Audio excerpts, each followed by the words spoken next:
తిరుమల శ్రీవారి ఆలయంలో నామాల గొడవ ముదురుతోంది. మూల విరాట్కు పెట్టే నామాల రూపంలో మార్పు చేశారని పెద్ద జీయర్ ఫిర్యాదుతో రమణ దీక్షితులు కుమారుడు రాజేష్ దీక్షితులను శ్రీవారి సేవలకు దూరం చేసింది టీటీడీ.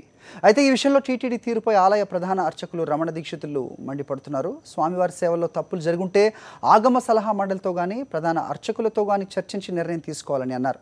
అవగాహన లేని వ్యక్తుల మాటలు విని టీటీడీ అధికారులు ఎలా చర్యలు తీసుకుంటారని ప్రశ్నించారు. ఇది అర్చకులపై కక్ష సాధింపు చర్య అంటున్నారు రమణ దీక్షితులు. అవసరమైతే ఈ విషయంపై న్యాయ పోరాటం చేస్తామని అంటున్నారు. ఈ తిరునామ అమర్చడంలో ఎటువంటి అపచారం జరగలేదు. దీనికి నేనే సాక్షి చూశాను.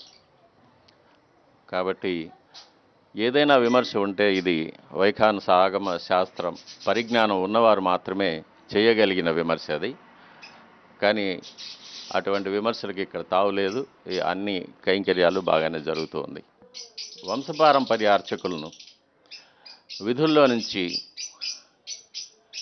తప్పించడమో విధులకు రాకుండా నిలపడమో చట్టరీత్యా ఎంతవరకు తిరుమల తిరుపతి దేవస్థానానికి అధికారం ఉందనే విషయం కూడా మేము